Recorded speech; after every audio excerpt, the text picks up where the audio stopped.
Joey here. So finally getting back to my acoustic blues little booklet that I've been working through, and we're up to the third song called Bad Blood Blues. So I've done up tabs that I'll show as I go along. It's in the key of E. This is a song that you can play either with your fingers or a pick. I'll briefly show a bit of both. I mainly play with my fingers, but I'll show you why I prefer using my fingers. Let me just do the first 6 to 8 bars of it, just to give you a taste of what it's like, and then we'll go through it bar by bar. So yeah, good little blues song. So it goes like this.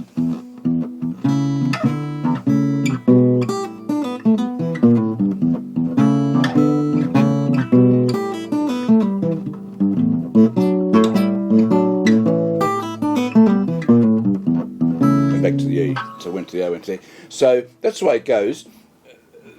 I'll show the tabs as I go. One little trick is you're playing this C sharp, skip a string, playing this A, skip a string, playing the open E.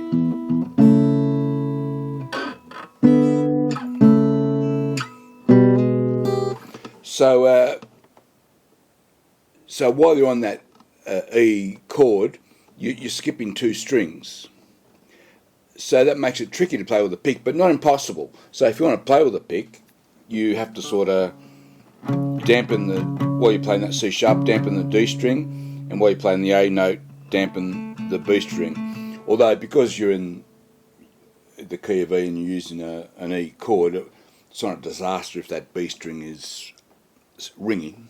It's not in the music, but if you're using a pick, you can let that B string ring, and it wouldn't be an absolute disaster. So if you're playing a pick, and it's actually fun to play with a pick, it sounds pretty good as well. So if you're playing with a pick, you've got to dampen those strings, and you get a sound like this.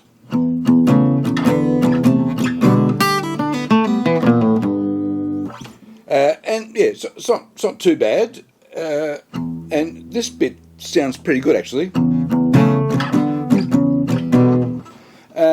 You sort of you're hearing a bit of the muted strings in there, and it doesn't sound too bad. But I prefer to use my fingers for it because of the skipped strings. I don't know.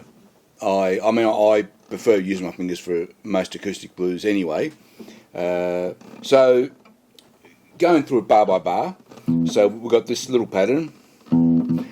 Double B bass, double E bass to open it up. And then you got that little fill, that full bar fill, and a series of triplets.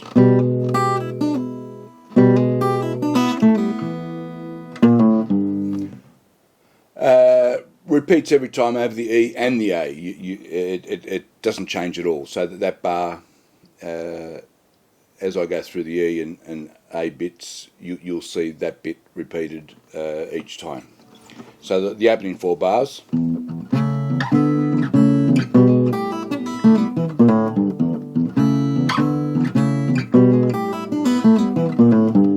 you go to the A.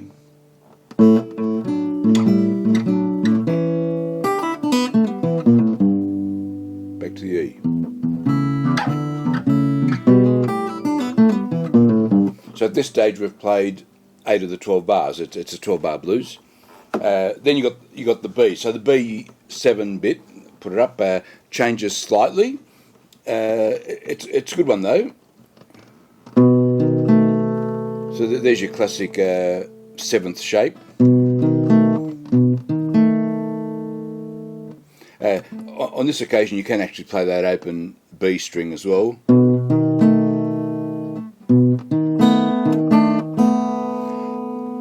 Nice little sound, that. So nice in the sense that you've got the D sharp as one of your bass notes, but you actually introduce a D natural at the same time. So that's an interesting sort of combination. As happens with the E bit, you know, when we're doing the E bit, we're going you're hammering on that G string onto the G sharp, and you go straight to that G natural, high G natural.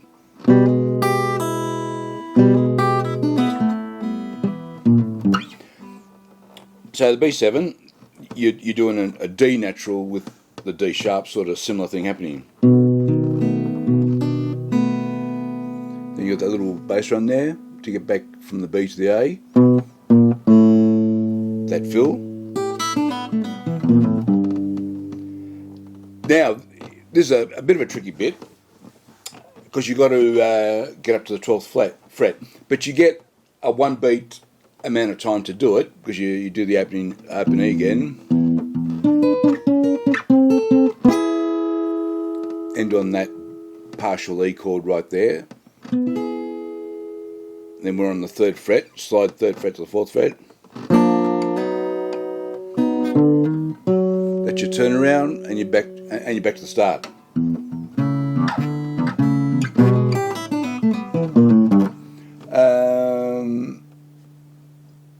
Then you got an outro. So I'll play this in full as a recording straight after this brief lesson.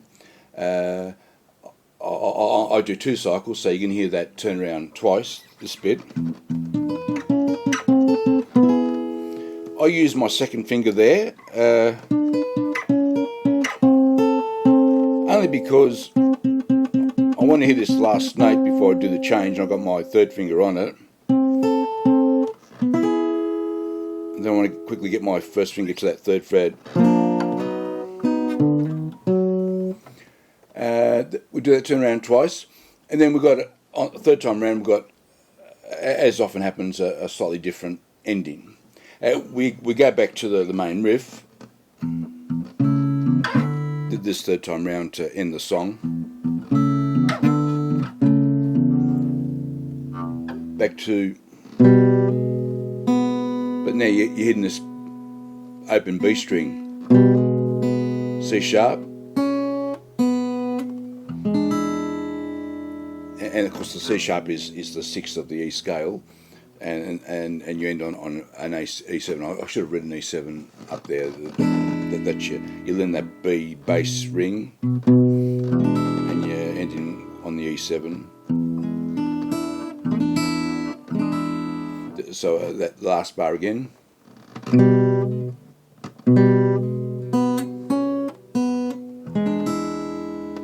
And I've tried to show it slowing down. I'll see if I can record that bar with a slow down on Cubase. I might be able to. This is one bit that I always stuff up in just practicing, so it'll be interesting to see how I go when I go to record it. Mainly because one, I find it hard to remember to go back to this bit, and then when this bit, I've got to remember to do an open B rather than go to the high G, because the riff is usually, but now you've got to go